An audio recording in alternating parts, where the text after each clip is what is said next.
I'm about to tell you a story that will make you question everything you think you know about family loyalty. But first, let me ask you something. Have you ever worked so hard for a dream that you sacrificed everything else in your life to achieve it? Have you ever been so proud of an accomplishment that you couldn't wait to share it with the people you love most? Well, I did exactly that. And what happened next destroyed my family forever. My name is Sophia Mitchell. I'm 35 years old. And 3 months ago, I bought my dream home. Not just any house, the house. A Victorian-style beauty in Portland, Oregon, with bay windows that catch the morning light perfectly and a wraparound porch where I finally drink my coffee in peace every morning. But here's where this story gets twisted. The day I celebrated the biggest achievement of my life, my own family chose to celebrate something else entirely. Something that would reveal a betrayal so deep, so calculated, that it would change everything I thought I knew about the people who raised me. 7 years. That's how long I saved for this house. 7 years of working 2 jobs, eating ramen noodles for dinner, and saying no to every social invitation because every dollar mattered. While my friends were going on vacations and updating their wardrobes, I was living in a studio apartment that barely had enough room for a bed, putting every spare penny into my house fund. My family watched this entire journey unfold. My parents, Robert and Linda, knew about every sacrifice. My sister Vivian knew about every late night I spent doing freelance work. They all knew that this house wasn't just about having a place to live. It was about proving that a girl from a modest background could build something beautiful through hard work and determination. When I finally got those keys in my hands, I cried for 20 minutes in my car before I could even walk inside. 7 years of dreams were finally real. The Victorian house with the perfect windows, the cozy rooms, the space for family gatherings I'd been imagining since I was broke and desperate. I planned the housewarming party immediately. Not some casual get-together. This was going to be the celebration. Custom invitations that cost me $200 I probably shouldn't have spent. A guest list of 20 people, just enough to fill my new living room with love and laughter. But something strange started happening when I sent out those invitations.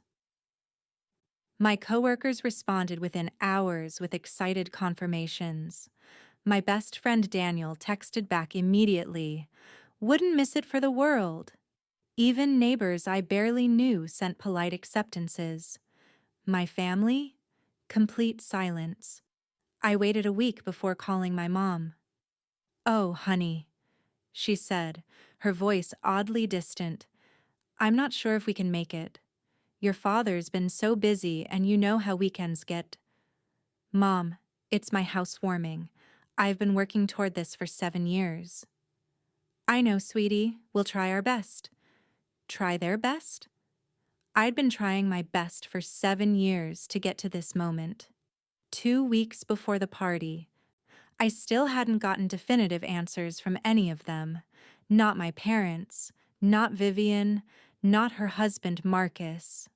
It was like they were coordinating their avoidance, but I couldn't understand why. The night before my housewarming, I stood in my perfect kitchen, looking at the spread of food I'd prepared for 20 people, and felt the first real wave of dread. Something was wrong. Something was very wrong, but I had no idea how wrong things actually were. Because while I was getting ready to celebrate the achievement of my lifetime, my family was planning something that would shatter my world completely. If you've ever had your family let you down when it mattered most, stay with me, because what I discovered about why they didn't show up will shock you just as much as it shocked me. September 14th. The day I'd been planning for 3 weeks and dreaming about for 7 years. I woke up at 6 a.m., too excited to sleep, and spent the morning making everything perfect. The house looked incredible. Fresh flowers in every room, a charcuterie board that took me 2 hours to arrange, homemade sliders cooling on the counter. I wore a new navy dress that made me feel confident and beautiful. At 1:45 p.m., I stood in my living room and watched the afternoon sun stream through those bay windows I'd dreamed about for so long. It was perfect. Daniel arrived first, carrying champagne and the biggest smile. "Sophia, this place is amazing." He swept me into a hug that lifted me off my feet. "I am so proud of you." My coworkers showed up right on time. Sarah from accounting with her husband, Marcus from design, even my boss Jennifer. They filled my kitchen with compliments and genuine excitement about every room, every detail, every choice I'd made. The new neighbors came too. The Johnsons from next door, the young couple from across the street. Everyone was mingling. Everyone was celebrating. Everyone was making my dream of a house filled with laughter come true. Everyone except the 4 people I wanted there most. At 2:30, I checked my phone. No messages. At 3:00, I started glancing out the front window. At 3:30, Daniel pulled me aside with concern in his eyes. "Soph, you seem distracted. Everything okay?" "My family isn't here yet." "Did they say when they were coming?" "They never actually confirmed they were coming." That's when the sick feeling hit my stomach like a physical blow. They weren't running late. They weren't stuck in traffic. They weren't coming. At 4 p.m., while my guests laughed and celebrated in the living room I dreamed of filling with family memories, I stepped onto my wraparound porch and called my mother. 4 rings, voicemail. I called my father. Voicemail. I called Vivian. Voicemail. I even called Marcus, thinking maybe there was some emergency. Voicemail. I stood there in my new dress, listening to the sounds of a successful party happening inside my dream house, feeling more alone than I had in years. These people, my coworkers, my neighbors, Daniel, they had shown up for me. They had taken time out of their Saturday to celebrate something that mattered to me. But the people who watched me sacrifice and save and struggle for 7 years, they couldn't even be bothered to send a text. The party lasted until 8 p.m. Everyone else had such a wonderful time they didn't want to leave. We played music, shared stories, and for hours I almost forgot about the 4 empty spaces where my family should have been. But when the last guest left and Daniel helped me clean up, the silence felt deafening. "They didn't even call," I said, loading the dishwasher with plates that should have fed my parents and sister. "I'm sorry, Soph, but you know what? This party was incredible. These people love you." After Daniel left, I sat alone in my new living room, surrounded by empty champagne bottles and the lingering scent of success, wondering how the people who raised me could abandon me on the day my dreams finally came true. Then my phone buzzed. Mrs. Johnson had texted, "Thanks for such a lovely party, dear. By the way, I saw your family at the Riverside Community Center earlier today. Looked like quite the celebration over there, too." My blood turned to ice. They weren't busy. They weren't dealing with an emergency. They were at another party. While I was celebrating the biggest achievement of my life, they were somewhere else, celebrating something or someone else. The question that would haunt me for weeks was simple. What could possibly be more important than their daughter's dream finally coming true? I was about to find out. And the answer would destroy everything I thought I knew about my own family. Mrs. Johnson's text planted a seed of suspicion that grew into an obsession. What celebration at the Riverside Community Center could have been more important than my housewarming? I drove past that building twice during my lunch breaks, trying to make sense of it. The community center hosts city council meetings and senior citizen events, not exactly party venues. Friday afternoon, I met Daniel at our usual coffee shop, desperate to process what was happening. "Let me get this straight," he said, stirring his latte with unnecessary force. "They didn't show up, didn't call, didn't text, and now you find out they were at some mystery event across town?" "That's exactly right. Soph, that's not normal family behavior, even for families with problems." He was right. My family wasn't perfect, but we weren't estranged. We had monthly dinners, called on birthdays, did normal family things. This level of dismissal was completely new. That weekend, I decided to investigate. I started with social media. Vivian usually posts everything, but when I scrolled through her recent activity, I found nothing from that Saturday. No posts, no photos, no check-ins. For someone who documents her breakfast, that was suspicious. I called Sharon, my mentor at work who has 20 years of family drama experience. "Sharon, does it sound paranoid if I think my family is hiding something from me?" "Honey, after 3 teenagers and 23 years of marriage, nothing sounds paranoid. When family members coordinate to exclude someone, they've usually been talking behind that person's back for a while. The question is, what have they been saying about you?" That night, I did something I'd never done before. I went through my bank statements, looking for patterns I might have missed. I'm organized with finances. You have to be when saving for 7 years. But I wanted to see if there were any irregularities, and I found them. Over 3 years, I had made 6 emergency loans to family members. Dad's car repair, $2,200. Mom's medical bills, $800. Vivian's credit card debt, $2,000. Each time, they'd approached me separately, asking for help and promising to pay me back. Each time, I'd said yes immediately, because that's what family does, right? But looking at the pattern, something felt wrong. These requests always came right after I'd mentioned progress on my house fund. And none of them, not one, had been paid back, despite multiple promises. I calculated the total, $6,400 in emergency loans over 3 years, nearly 2 months of mortgage payments, 2 months of living in my dream house that I could have had earlier. But the strangest part was that I'd never seen evidence of these emergencies being resolved. Dad's car seemed fine. Mom never mentioned follow-up medical issues. And Vivian was posting shopping trips throughout her supposed credit crisis. Sunday evening, everything changed. I came home to find a manila envelope under my door. No return address. Hand-delivered. Someone had written my name in block letters like they were disguising their handwriting. Inside were photocopies of bank statements. Not mine, someone else's.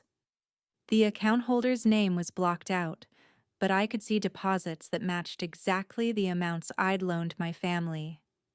The dates were just days after each of my transfers. The memo lines read, "Family Contribution, SM. SM, Sophia Mitchell." Someone was documenting my loans and wanted me to know about it. But who? And why were my emergency loans being treated like regular contributions to some kind of fund? I stared at those statements for hours. The pattern was clear, but the picture was so ugly I couldn't let myself believe it. My family hadn't been having emergencies.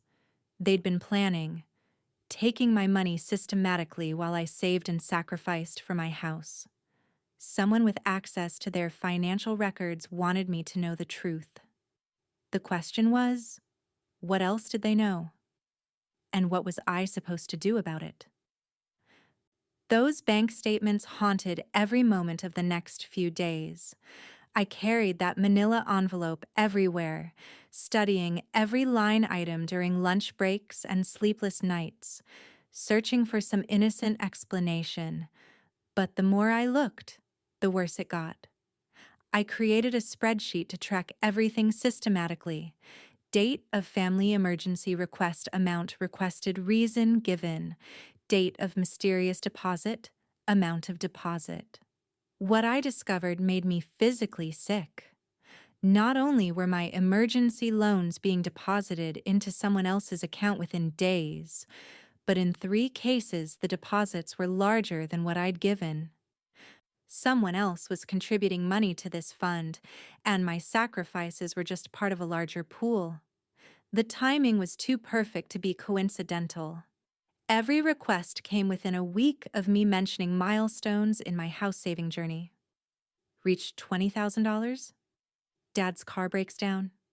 Hit $35,000? Mom's medical emergency? Saved $50,000 and started house hunting? Vivian's credit crisis. Thursday night, I called Daniel over as a witness to my potential paranoia. I need you to tell me if I'm losing my mind, I said, showing him everything. After 20 minutes studying my evidence, he looked up with an expression of mixed anger and sadness I'd never seen before. Soph, you're not losing your mind. This is financial abuse. And it's coordinated. Financial abuse. The words hit like a physical blow. I'd heard the term in relation to romantic relationships, but it never occurred to me that parents and siblings could systematically manipulate finances while pretending to support dreams. But why? What could they gain from keeping me from buying a house? I don't know yet, but we're going to find out. Daniel works in forensic accounting, and he offered to help investigate. We needed more evidence before any confrontation. That weekend, we became detectives. Oregon has good online access to public records if you know where to look. What we found was disturbing. 3 months before I bought my house, Vivian and Marcus had put a down payment on an investment duplex in Southeast Portland. The down payment, $15,000. Meanwhile, my parents had made major improvements to their house. New roof, siding, updated kitchen. City permits showed total investment of $12,000. Daniel pulled up his calculator. 15 plus 12 equals 27. Your family loans totaled $6,400, I whispered. Which means they needed about $20,000 more from somewhere else. We spent hours surrounded by papers and laptops, piecing together a puzzle that made me question everything I thought I knew about my family. Then Daniel found the smoking gun. Sophia, look at this. He'd been searching property records for connections to the Riverside Community Center, where Mrs. Johnson saw them on my housewarming day. The center had been rented that Saturday by the Mitchell Family Investment Group. Mitchell, my family name. The rental agreement showed 25 people attending an investment partnership celebration and planning meeting. While I celebrated buying my first home with coworkers and neighbors, my family was across town celebrating their real estate investments with 21 other people I'd never heard of. Investments funded, at least partially, by money they'd taken from me under false pretenses. There's more, Daniel said quietly, pointing to the billing address. This P.O. box has the same zip code as the bank where you made those emergency transfers. They had a dedicated P.O. box for this investment group. This wasn't spontaneous, it was organized. They'd been planning this systematically. For how long? I asked. I thought back to the first emergency, Dad's car repair 3 years ago. right when I'd started seriously saving, when I'd moved to a cheaper apartment to maximize savings. 3 years. They've been doing this for 3 years. Daniel closed his laptop with grim finality. Sophia, your family has been systematically draining your savings to fund their real estate investments. They timed your house purchase so you'd be financially vulnerable afterward, unable to help them anymore. So they threw a party to celebrate. While you celebrated alone. Tuesday morning brought another manila envelope. This one contained a single sheet, a photocopied meeting agenda for the Mitchell Family Investment Group, dated the day of my housewarming. Item number 3, celebrating the completion of Phase 1 funding. Item number 4, planning Phase 2 investment strategy.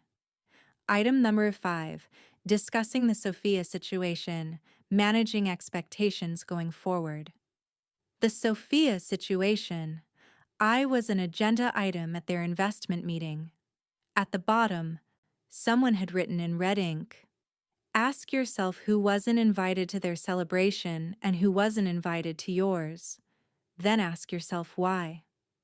Someone wanted me to know the truth. Someone with access to their meetings and financial records. Someone who thought I deserved better than being treated like a personal ATM. But who? And what did they expect me to do with this information? Finding that meeting agenda with my name on it shattered something fundamental inside me. I couldn't eat for 2 days. Every conversation felt surreal because my brain kept circling back to the same devastating question. How long had I been the Sophia situation to my own family?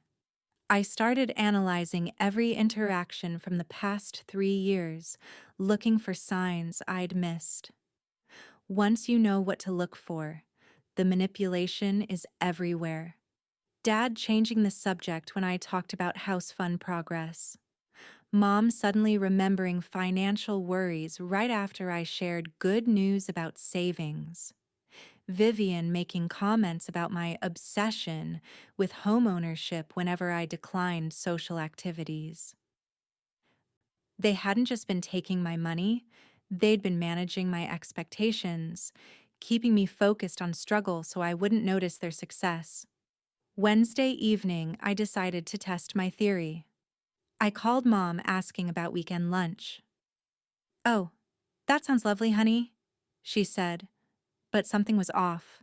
A hesitation. "Actually, can we make it the weekend after?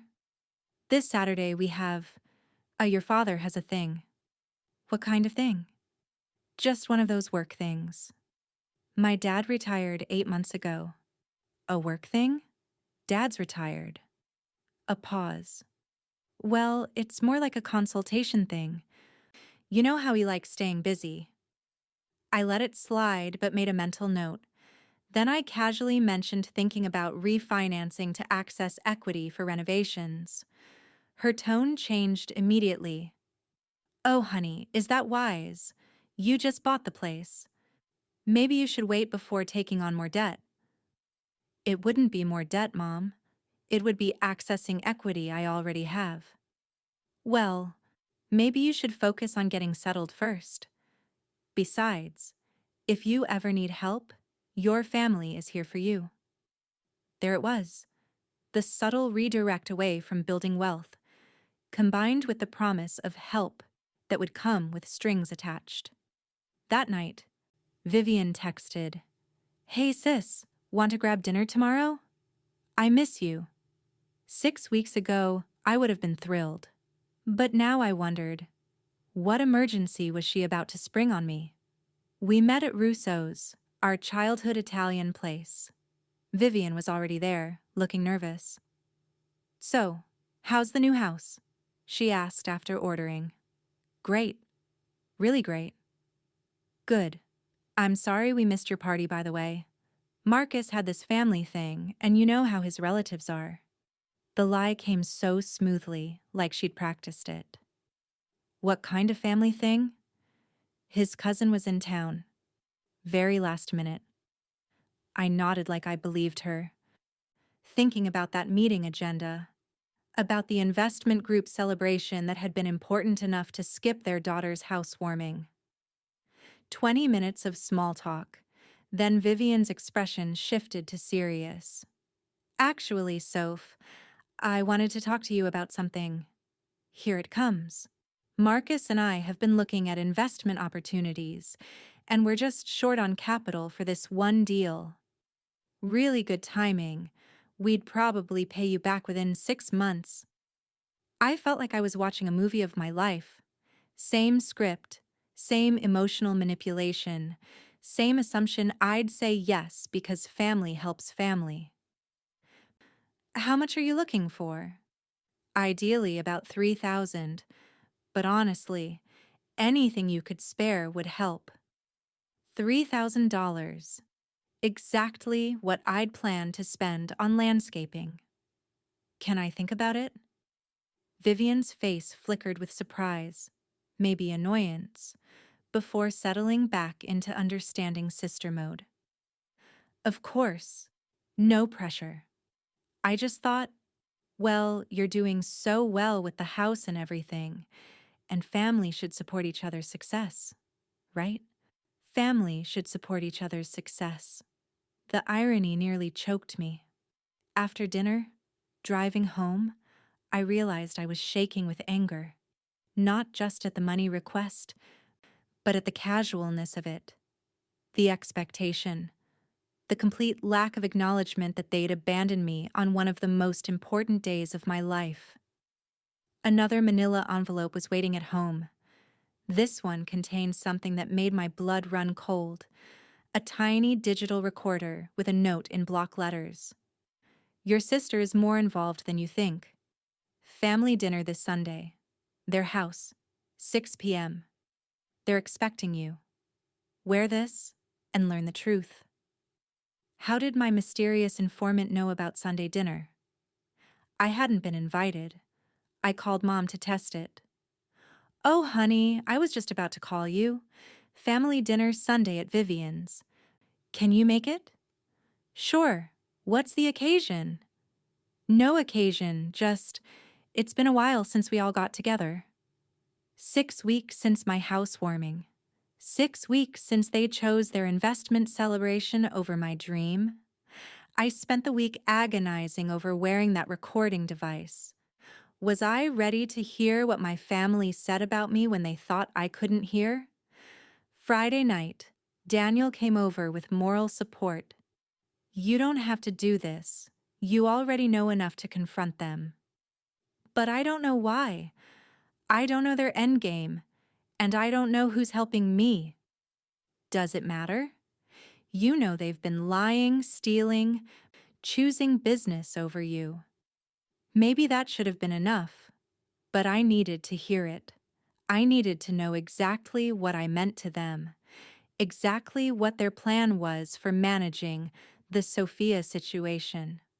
So Sunday evening, I drove to Vivian's house with a digital recorder hidden in my jacket pocket, my heart pounding like I was about to commit a crime. After 3 years of being lied to and financially exploited by the people I loved most, maybe it was time for some crime. Sunday dinner at Vivian's house used to be my favorite family tradition. Her incredible pot roast, cozy duplex, warm family atmosphere. But walking up to her door with a recording device in my pocket, I felt like I was entering enemy territory. Marcus answered with his usual bear hug. Sophia, look at you, homeowner extraordinaire. His enthusiasm seemed genuine, but I found myself analyzing everything now, looking for performance behind warmth. My parents were already there, sitting at the kitchen island with wine, looking relaxed and happy in a way that made my chest tight. This was the family I remembered. This was what I had been missing for 6 weeks. There she is. Dad lifted me off my feet with one of his signature hugs. We've missed you, kiddo. Have you? I wanted to ask. Because missing someone usually involves showing up for their major life events. The first hour was painfully normal. Work, weather, Mom's book club. Marcus told funny contracting stories. Vivian served her famous pot roast, every bit as delicious as remembered. For a while, I almost forgot why I was there. Almost convinced myself the recording device was overkill. Then Dad excused himself for the bathroom, and the entire room's energy shifted. So, Mom leaned forward conspiratorially. How are you doing financially? With the house and everything? There it was. The real reason for this dinner. I'm fine. Why? It's just such a big expense. We worry about you taking on so much debt. Vivian nodded sympathetically. It's beautiful, Soph, but maybe bigger than you need? You could probably find something smaller. Save money. Why would I want something smaller? Well, Mom glanced at Vivian. We've been thinking. You've been so focused on this house dream, and now that you have it, maybe it's time for other goals. Other goals? Family goals, Vivian said. Maybe time to think about settling down, finding someone special. For that, you might want more flexibility with your living situation. Flexible how? Maybe you don't need to be so tied down to one place. Maybe you could rent it out and find something more temporary. Before I could respond, Dad returned, and the conversation stopped so abruptly it was like hitting pause. What did I miss? Just girl talk. Mom smiled without warmth. After dessert, we moved to the living room. Marcus cleared his throat, obviously planned. Before we get comfortable, there's something we wanted to discuss. My pulse quickened. This was it. Vivian and I have been presented with an incredible investment opportunity. Time-sensitive, but amazing potential returns. Dad nodded enthusiastically. We've looked at the numbers. Could be really good for all of us. All of us. Not good for Vivian and Marcus. Good for all of us. What kind of investment? Vivian leaned forward excitedly. Multifamily property development. Brand new construction, pre-sales, guaranteed appreciation. But we need partners. Family partners, Mom said warmly. The Mitchell Family Investment Group. There it was. The group they'd been running without me for 3 years, funded with my money. How much would I need to invest? Marcus looked uncomfortable. Ideally, about 50,000. 50,000. Nearly everything I had left after my down payment. I don't have 50,000 readily available. But you have house equity, Vivian said quickly. You could take a home equity loan, using the bank's money to make money. The real plan. They didn't want me to sell the house. They wanted me to mortgage it. Risk everything for their investment schemes. Plus, Dad added, you be getting in on the ground floor this time. Equal partnership, equal returns. Equal partnership. After 3 years of exclusion while funding their deals, I pretended to consider it. This sounds big. Can I have time to think? Their disappointment was immediate and obvious. Of course, Mom said, tone cooling considerably. But it's time sensitive. We'd need an answer by Wednesday. Wednesday? 3 days? These deals move fast, Vivian said. As I was leaving, something unexpected happened. Vivian pulled me aside, away from the others. Sophia, I need to tell you something. My heart stopped. Was she about to confess? This investment thing, it wasn't my idea. I'm going along with it, but I never wanted to exclude you. I thought you should be involved from the beginning. Then why wasn't I? She glanced toward the living room. Because they said you were too focused on your house dream, that you wouldn't be interested in group investments. They said that? They said you needed to accomplish your goal first, prove you could do it alone, before you'd be ready for family partnerships. I felt punched in the stomach. They'd excluded me while taking my money, convincing Vivian it was for my own good. Now that you have the house, Vivian continued, I pushed for this dinner. I wanted you to have the chance to be part of what we're building. Vivian, where did the money come from for your first investments? Her face went pale. What do you mean? The duplex you bought 3 months ago. Mom and Dad's renovations. Where did that money come from? She looked away. Various sources. Family contributions, savings. Family contributions from who? Everyone pitched in what they could. Did you know I've loaned the family over $6,000 in 3 years? Her silence was answer enough. Did you know I gave that money thinking it was for emergencies? Sophia, did you know that while I pinched every penny for my house, you were using my money for investment properties? Tears formed in her eyes. It wasn't supposed to be like this. When Dad explained it, it sounded like we were helping you save. Like keeping your money safe until you were ready. Ready for what? Ready to invest properly instead of wasting it on an overpriced house. The truth hit like a physical blow. They hadn't been stealing. In their minds, they'd been protecting me from bad financial decisions. Taking my money and investing it properly, now graciously offering to let me participate in returns. Do you understand that's theft? It's not theft if it's family, and we were always planning to include you eventually. When? Now. That's what tonight is about. After making money with my funds, you want me to invest more in your next deal? She stared like I was speaking a foreign language, like the concept this might be wrong had never occurred.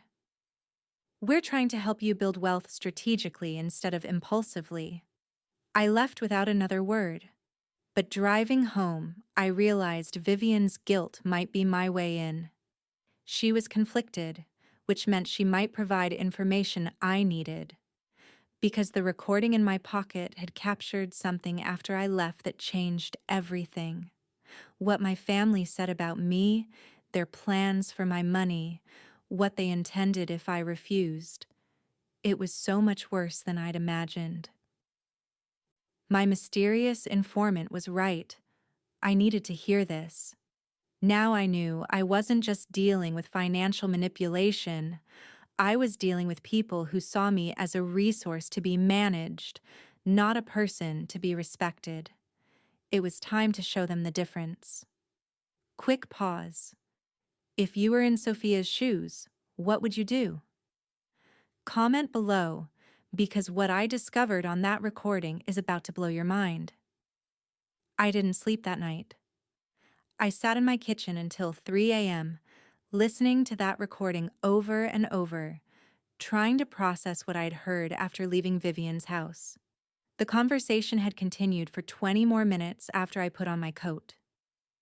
And what my family revealed was beyond anything I'd imagined.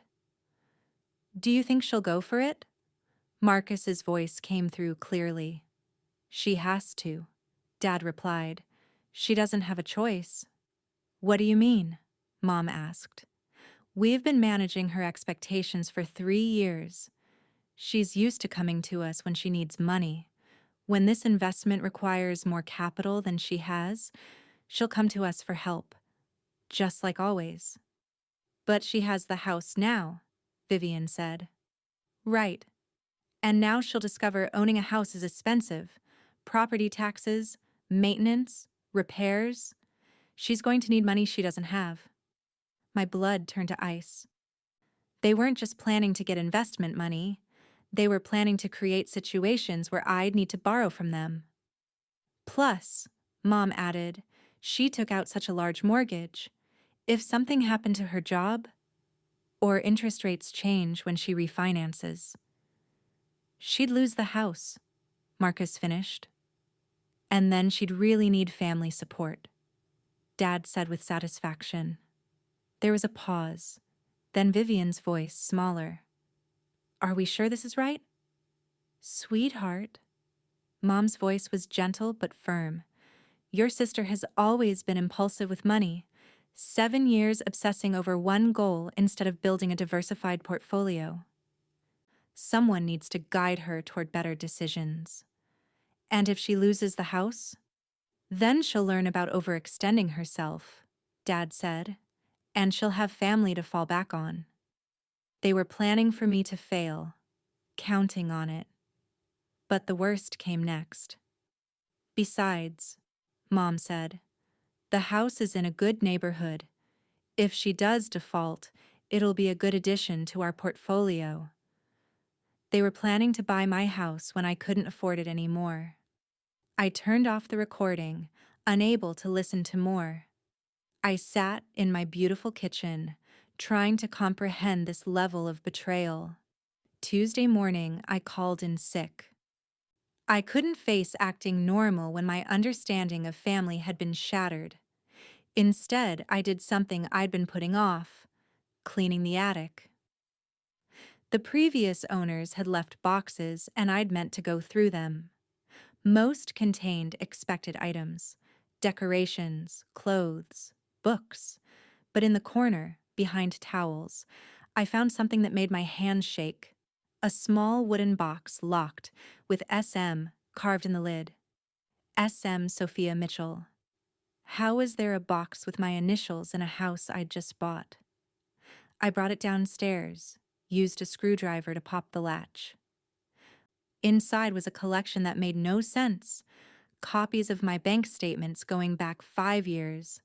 Photographs of me I'd never seen. Taken from distance, at work, grocery store, my old rental. A notebook with handwritten notes about my schedule, habits, financial patterns. At the bottom, a letter addressed to Sophia. My hands shook opening the letter. Dear Sophia, if you're reading this, you've discovered what your family has been doing and started asking the right questions. My name is Carol Mitchell Hayes. I'm your father's sister, your Aunt Carol, Dad's sister from Seattle, who I hadn't seen since I was 12. I've been watching your situation for 3 years, since your parents approached me about joining their family investment group. When I asked where their initial capital came from, they proudly explained how they'd been helping you save by borrowing your money for better investments. I was horrified. I refused to participate and told them to tell you the truth. When they refused, I started documenting everything. I've been sending you the evidence, bank statements, meeting agendas. I rented the house across from your parents for 6 months last year to gather information. I've been tracking their investments, meetings, plans. I waited for you to buy your house because I knew once you achieved your goal, they'd reveal their true intentions. They need you to fail, Sophia. Their financial strategy depends on keeping you financially dependent. The house you just bought? I owned it before you did. I bought it specifically to sell it to you at below market value, to make sure you could afford it, to give you the foundation you needed to fight back. Everything in this box is yours now. All the evidence I've gathered, all the documentation of what they've done. Use it however you see fit. But know this: you're not alone. You never were. You have family who actually supports your dreams. Love, Aunt Carol P.S. Check the basement. There's more. I sat on my kitchen floor, surrounded by evidence of a 3-year surveillance operation conducted by an aunt I barely remembered, trying to process what I'd learned. Carol had been orchestrating this entire revelation. She'd been feeding me information, timing delivery for maximum impact. She'd even bought my house and sold it to me at a discount to ensure I could afford it. But why? Why go to such elaborate lengths? I went to the basement, in a corner I'd never explored, Behind the water heater was a filing cabinet, unlocked.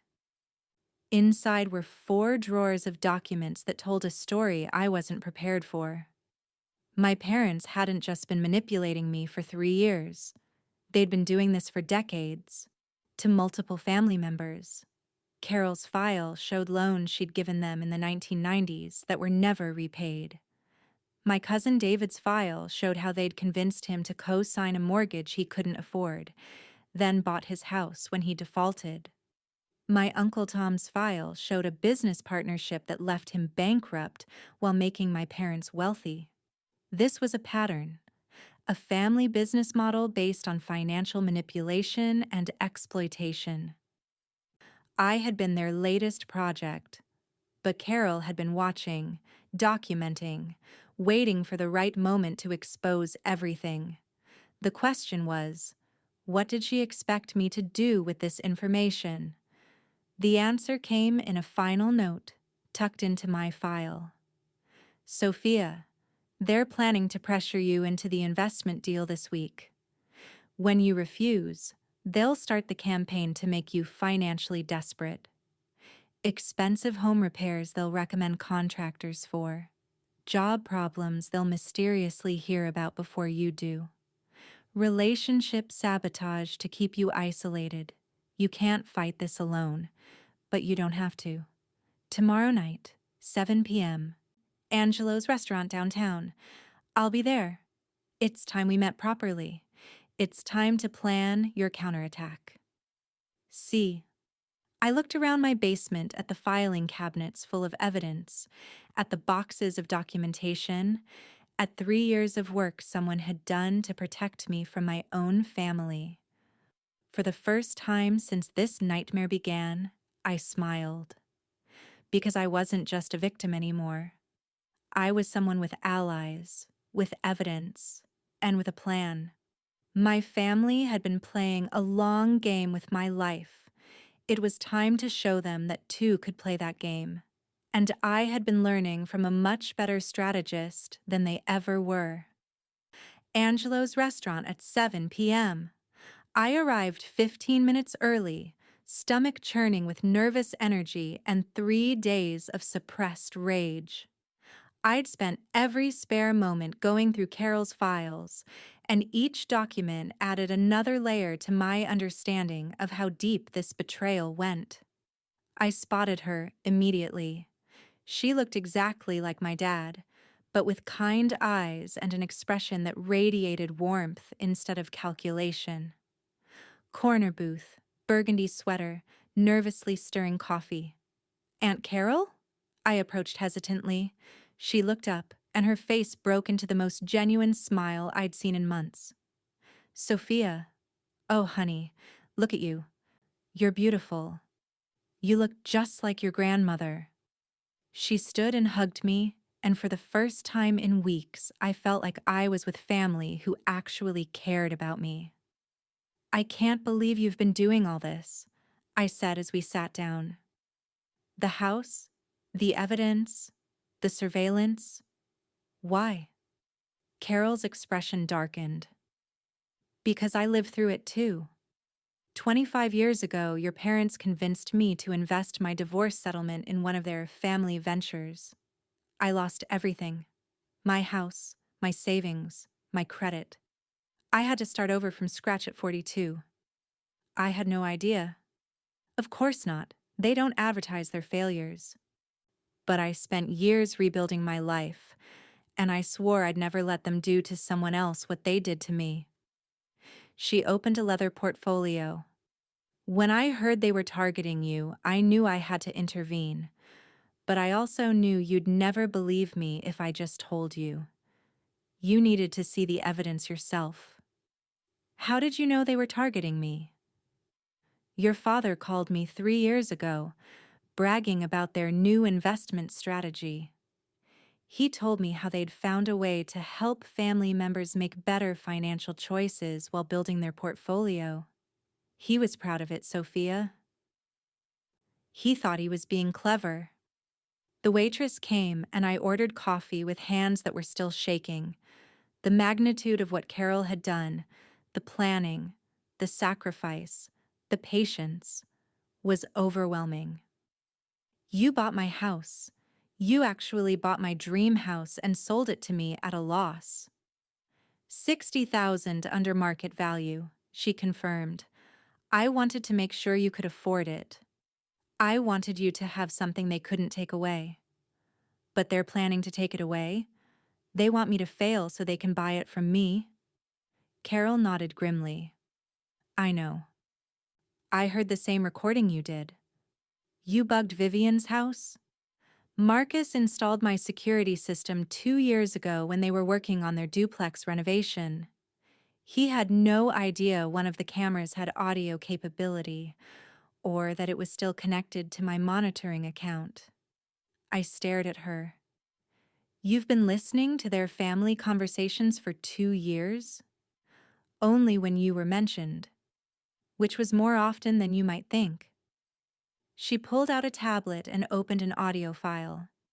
This is from last month, right after you closed on the house. My parents' voices filled the space between us. Phase 1 is complete. Sophia has the house. She's financially stretched, and she's isolated from her support network. What's phase 2? We create problems that require expensive solutions. The roof needs repair.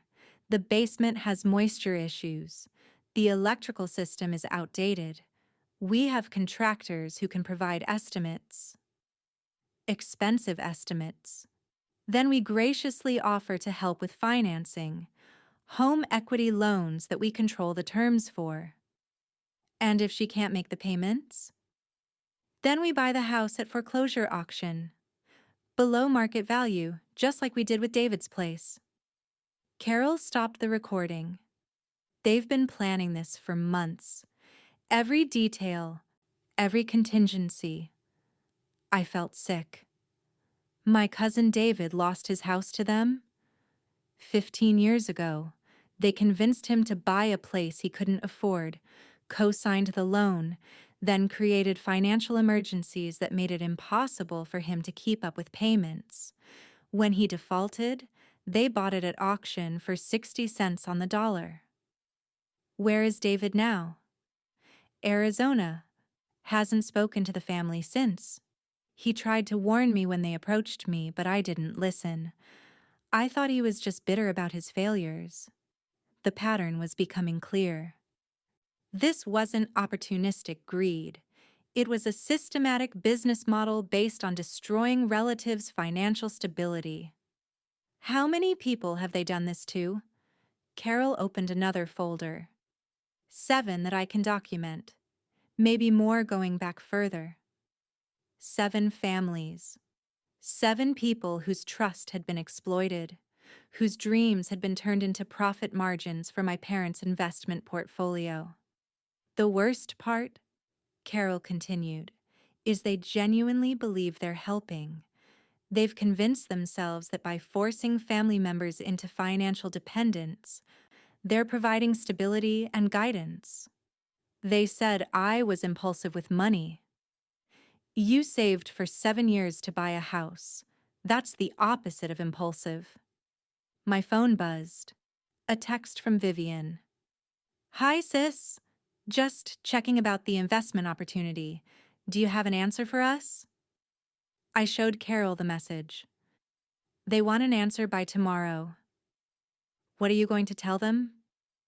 The truth, I said, surprised by the steadiness in my voice. I'm going to tell them I know exactly what they've been doing, and I'm not playing their game anymore. Carol looked concerned. Sophia, if you confront them directly, they'll escalate. They'll start creating those expensive problems immediately. Let them try. You don't understand. They have contractors, connections, ways of making your life very difficult very quickly. I pulled out my phone and showed her the recording app. Then I guess it's time to start documenting everything they do. Carol smiled. You know what? You're right. It's time to stop playing defense. She reached into her portfolio and pulled out one more folder, thicker than the others. Financial records for all their properties and investments, bank account information, tax returns showing unreported income, and most importantly, documentation of every illegal thing they've done to acquire those properties. Illegal? Mortgage fraud, identity theft for loan applications, tax evasion, insurance fraud. Your parents aren't just manipulative, Sophia. They're criminals. I stared at the documents. Years of evidence, meticulously organized, showing a pattern of illegal activity that went far beyond family manipulation. What do you want me to do with this? Whatever you think is right, you can report them to authorities. You can use it as leverage to get your money back. You can expose them publicly. Or you can walk away and let them continue doing this to other people. The choice was mine. After 3 years of having my decisions managed by people who claimed to love me, I finally had complete control over what happened next. There's one more thing, Carol said quietly. Tomorrow night, they're having another Mitchell Family Investment Group meeting. The agenda includes finalizing the plan to pressure you into joining and backup strategies for what to do if you refuse. How do you know? Because Vivian sent me an invitation. Apparently, they've decided it's time to bring me back into the fold. Are you going? She smiled. And for the first time, I saw something dangerous in her expression. Something that reminded me exactly whose sister she was. We're going, she said. Both of us. It's time your family met the new and improved Sophia Mitchell. The one who knows exactly what they've been doing and exactly what she's going to do about it. I looked around Angelo's restaurant, at normal people having normal dinners with families who probably didn't spend their time plotting financial ruin for their children, and made my decision. Tomorrow night, the Mitchell Family Investment Group was going to get a very different kind of family meeting than they were expecting. I was done being the victim in their business plan. If you're still watching, you're my kind of people. Subscribe so you don't miss what happens next, because this confrontation is about to get nuclear. The Mitchell Family Investment Group meeting was scheduled for 7 p.m. at the Riverside Community Center, the same place they'd celebrated while I spent my housewarming alone. Carol and I arrived at 6:45, and I had never felt more prepared for anything in my life. In my purse, 3 recording devices, copies of all the financial evidence Carol had gathered, and documentation of every illegal activity my parents had engaged in over 15 years. On my phone, contact information for a forensic accountant, a real estate attorney, and a reporter from the Portland Tribune who specialized in financial crimes. In my heart, 3 years of suppressed anger and the crystal clear understanding that I was done being anyone's victim. We walked into that community center like we owned the place. The meeting was already in progress. About 20 people sitting in a circle, my parents at the front presenting charts about their latest investment opportunity. They stopped talking when they saw us. Carol. Mom's voice was bright with fake surprise. You made it. Sophia. Dad's expression was more cautious. I wasn't sure you were coming. I wouldn't miss it, I said, taking a seat in the circle. I've been so curious about the Mitchell Family Investment Group. Vivian shot me a nervous look. Marcus seemed confused. The other 20 people, relatives I barely knew, family friends, neighbors, looked politely interested in this family drama unfolding. Well, Dad cleared his throat. We were just going over the details of our latest opportunity. The one you want me to invest $50,000 in? We prefer to think of it as a family partnership. Right. A family partnership. I opened my folder and pulled out the first document. Is that what you called it when you took $6,400 from me over 3 years under false pretenses? The room went dead silent. Sophia, Mom said quickly, I think there might be some confusion. No confusion, I said, standing up. Just documentation. I handed copies of the bank statements to people sitting nearest me. These show deposits into the Mitchell Family Investment Group account that correspond exactly to the emergency loans I gave my family. Car repairs that never happened, medical bills that were never real, credit card debt that was actually investment capital. The paper started circulating. People's expressions shifted from polite interest to shock to disgust as they realized what they were looking at. Sophia, you're misunderstanding the situation, Dad said, his voice tight with controlled anger.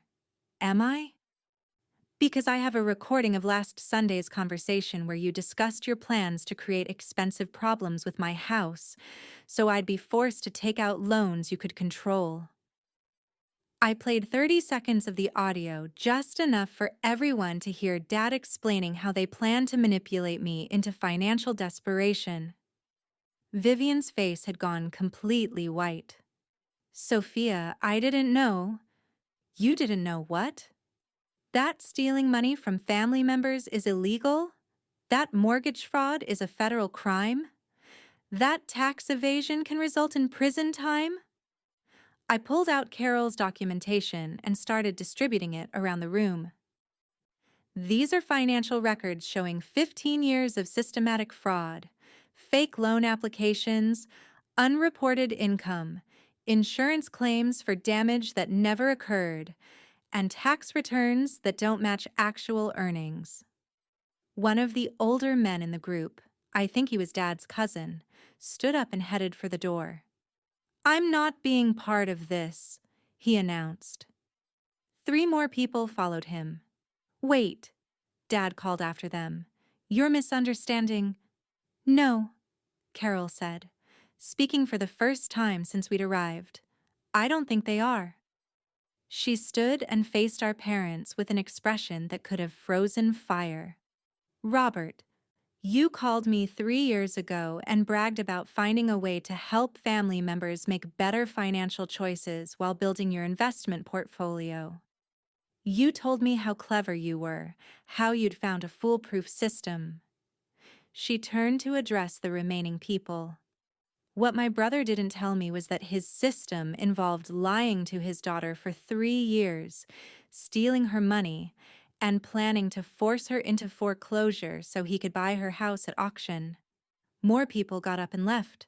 The circle was shrinking rapidly. Carol, Mom tried to interrupt, you're being very dramatic. Linda, shut up. Carol's voice was ice.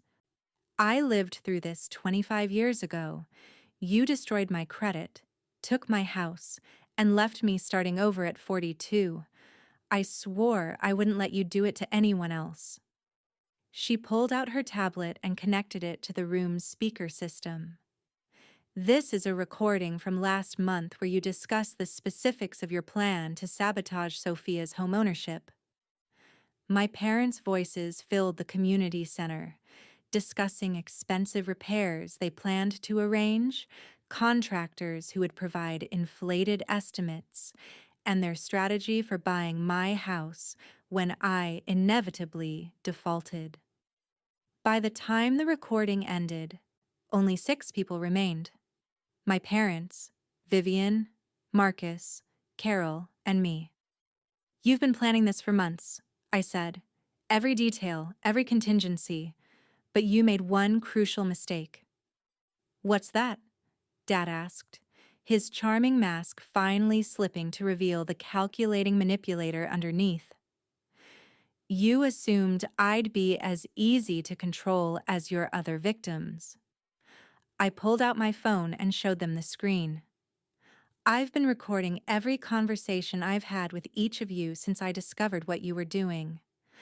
I have documentation of every illegal activity you've engaged in. And I've already been in contact with the FBI's Financial Crimes Unit. Mom's face went ash gray. Sophia, you can't be serious. I'm very serious. You have two options. Option 1, you return every penny you stole from me. You dissolve this investment group. You make restitution to every family member you've defrauded. And you hope I decide not to press charges. And option 2? Dad's voice was barely controlled fury. Option 2, I turn all this evidence over to the authorities. I contact a reporter who's very interested in writing a story about your family business model. And you deal with the consequences of 15 years of financial crimes. Vivian finally spoke up, her voice shaking. Sophia, I never meant for any of this to happen. But you participated anyway. I thought we were helping you save money.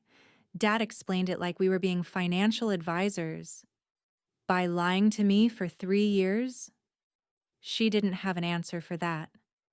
Marcus, who'd been silent through this entire confrontation, suddenly stood up. This is insane. You people are insane. Vivian, we're leaving. But Vivian didn't move. She was staring at the evidence scattered around the room, finally understanding the full scope of what her family had been doing. Oh my God, she whispered. We're criminals. You're criminals, Carol corrected. Sophia is the victim. The room fell into silence. My parents sat in their chairs, surrounded by empty seats and damning evidence, finally understanding that their long-running family business model had come to an end. You have 48 hours to decide, I said, gathering my documents. After that, the decision gets made for you. As Carol and I walked out of that community center, I felt something I hadn't experienced in years: complete control over my own life. Behind us, I could hear my family starting to argue among themselves, their unified front finally cracking under the weight of their exposed crimes. But I wasn't listening anymore. For the first time in 3 years, their voices didn't matter. What mattered was the choice I'd just given them, and the fact that for once in this relationship, I held all the power. They had 48 hours to decide how they wanted this story to end, but either way, it was ending on my terms.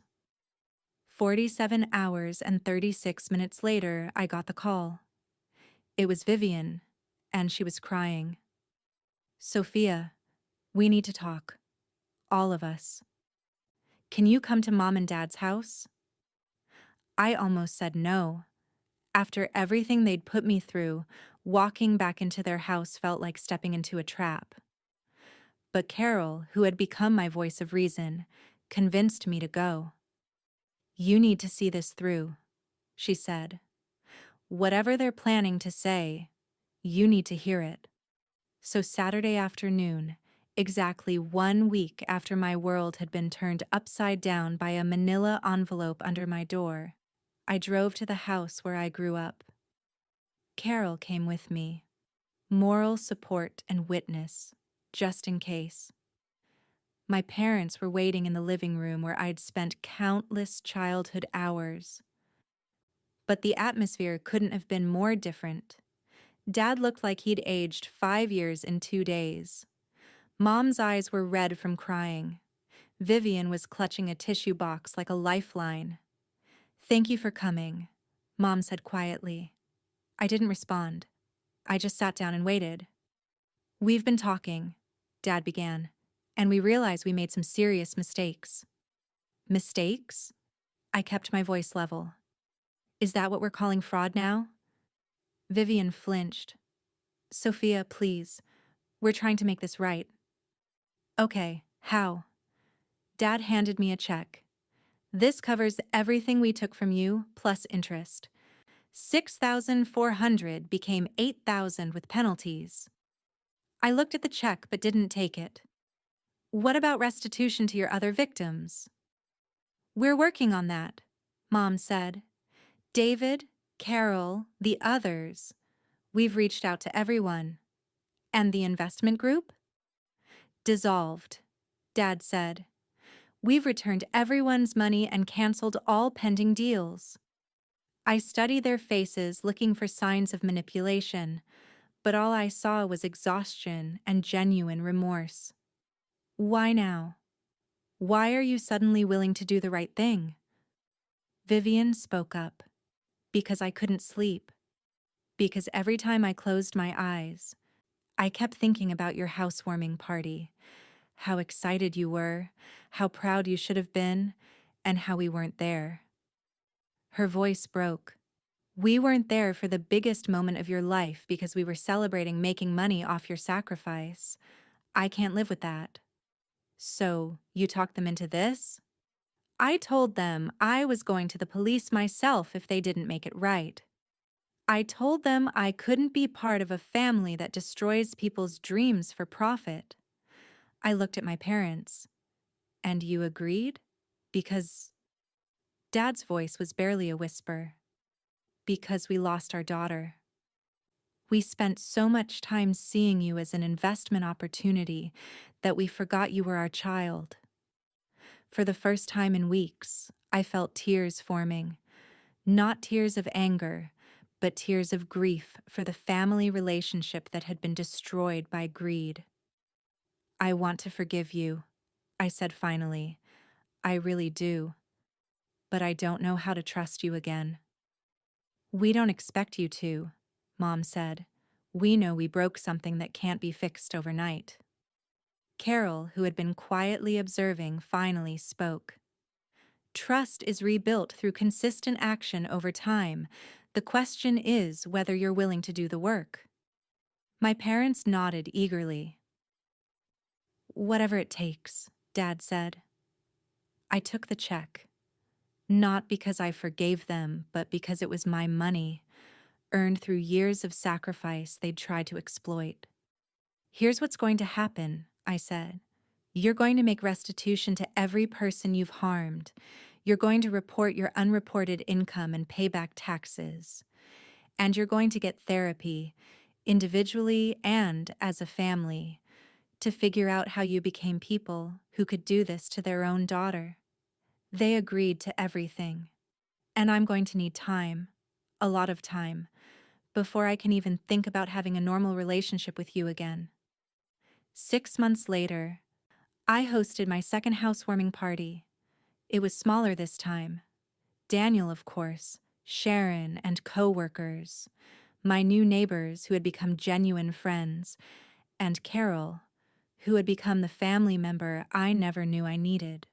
My parents and Vivian were not invited.